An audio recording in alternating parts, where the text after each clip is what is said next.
ये एक फाउंडेशन है ऐसे, ठीक है, ये फाउंडेशन है,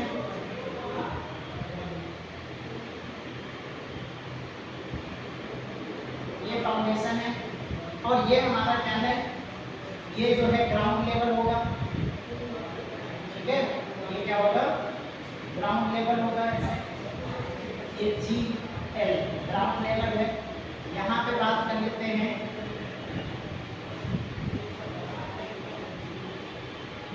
ठीक है, तो ये डिस्टेंस कितनी है, ये डिस्टेंस को हम लोग क्या बोलते थे, DF, ठीक है, DF बोलते थे, क्लियर। और ये डिस्टेंस को हम क्या बोलते थे, इस डिस्टेंस को हम क्या बोलते थे, D बोलते थे, ठीक है ना।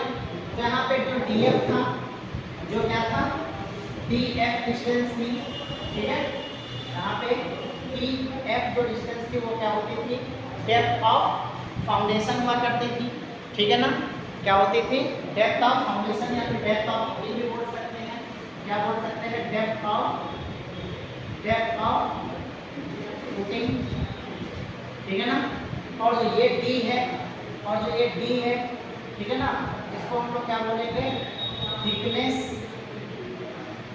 थिकनेस ऑफ फुटिंग, ठीक है ना, क्या बोलेंगे, थिकनेस ऑफ फुटिंग बोलेंगे। अब ये हमने मान लेते हैं कि ये हम क्या है, ये एक्सेस लोड लगा हुआ है, ये एक्सेस लोड लगा हुआ है, ठीक है ना, ये इसका क्या है, एक्सेस है, और इस एक्सेस से ई डिस्टेंस पे, ठीक है ना, ई डिस्टेंस पे क्या हुआ है, यहाँ पर लोड लगा हुआ है, ठीक है ना, कहाँ पे लगा हुआ है, ई डिस्टेंस पे लगा हुआ है, ठीक है ना।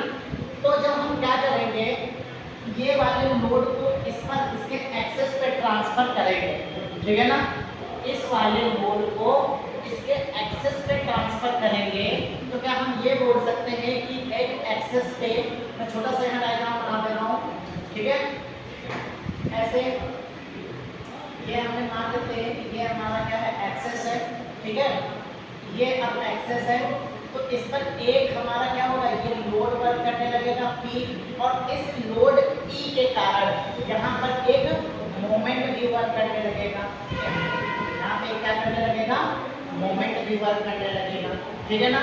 तो क्या हमारा जो एक्सेस है, इसके इस तरफ की बात कर लेते हैं, इस तरफ की बात कर लेते हैं, तो क्या है, लोड ज़्यादा है क्योंकि मोमेंट भी लग रहा है इधर को, ठीक है ना, और एक्सेस पे क्या है, एक्सेस पे P लोड लग रहा है, ठीक है ना। तो जो इसका हम स्ट्रेस डायग्राम बनाएंगे, क्या बनाएंगे, इसका जो हम लोग स्ट्रेस डायग्राम बनाएंगे, तो इस तरफ के कंपेयरिंग में इस तरफ कम स्ट्रेस आएगा, क्या बताओ, ठीक है ना।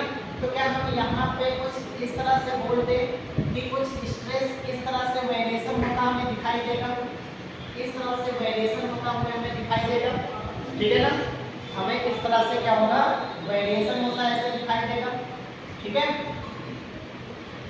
इस तरह से वेरिएशन होते हुए दिखाई देगा। तो यहाँ पे हम बात कर लेते हैं कि इस तरफ जो है, इस तरफ क्या हम बोलते हैं कि इसको हम Q मिनिमम बोलते हैं क्या, ठीक है, और इस तरफ हम इसको क्या बोलते हैं, Q मैक्स बोलते हैं क्या, ठीक है, क्लियर। अगर जो हम बात कर लेते हैं, अगर जो हम बात कर लेते हैं कि एक हमने एक्सेस को ड्रॉ कर रहा हूँ, इसके सीधा एक स्ट्रेट में ऐसे, ठीक है ना, तो क्या इस पे लोड दो प्रकार से काम कर रहा है क्या, एक तो हमारा इतना जो है मिनिमम लोड जो है वो डायरेक्ट लोड के कारण कह सकते हैं, और जो इतना लोड आ रहा है वो मोमेंट के कारण बोल सकते हैं। इस कॉर्नर पे मोमेंट क्या हो जाता है, कम हो जाता है, जीरो हो जाता है, इसलिए यहाँ पर मोमेंट के कारण स्ट्रेस नहीं है, ठीक है ना। कोई दिक्कत आ रहा है क्या, बताओ, यहाँ तक कोई दिक्कत आया क्या, नहीं आया, ठीक है ना। तो ये क्या है, ये इस तरफ जो है मिनिमम लोड स्ट्रेस है, और इस तरफ क्या है, मैक्सिमम स्ट्रेस है, ठीक है ना।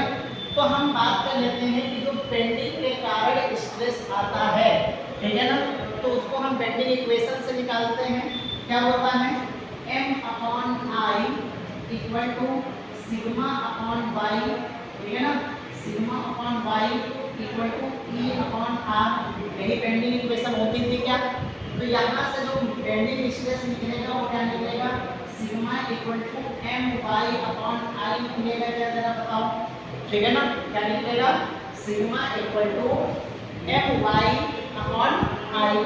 तो हम यहाँ पे ये बोल सकते हैं कि जो सिग्मा मैक्स बराबर दे रखा है, सिग्मा मैक्स के इक्वल टू है, तो उसको हम P अपॉन ए और प्लस में एम वाई अपॉन आई बोल सकते हैं। क्या बताओ, बोलो भाई, इतना जो है मोमेंट किसके कारण आया हुआ है, मोमेंट के कारण आया हुआ है। इतना जो स्ट्रेस है वो मोमेंट के कारण आया हुआ है, और जो ये स्ट्रेस है वो किसके कारण आया हुआ है, डायरेक्ट लोड के कारण आया हुआ है। क्योंकि हमने क्या किया था, लोड को ट्रांसफर कर दिया था एक्सेस पे, ठीक है ना।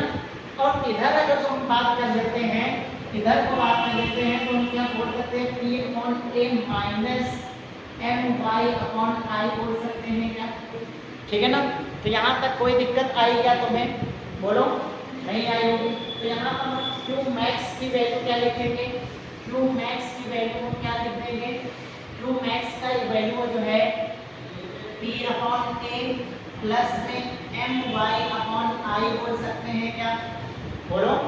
और क्यू मिनिमम क्या लिख सकते हैं, क्यू मिनिमम क्या बोल सकते हैं, P upon A minus M Y upon I बोल सकते हैं। क्या, बोलो, ठीक है ना। अब हम अगर जो आगे बात कर लेते हैं, अगर जो हम आगे बात कर लेते हैं, ठीक है, तो क्या हम इस m की वैल्यू को P इंटू टी लिख सकते हैं। क्या भाई, मोमेंट बराबर क्या होता है, फोर्स इंटू परपेंडिकुलर डिस्टेंस। तो फोर्स क्या है हमारा, P है, और परपेंडिकुलर डिस्टेंस क्या है, E है। तो क्या हम यहाँ पर ये बोल सकते हैं, Q max equal to P upon A plus, ठीक है ना, m को क्या लिखते हैं, P और E इंटू वाई अपॉन आई।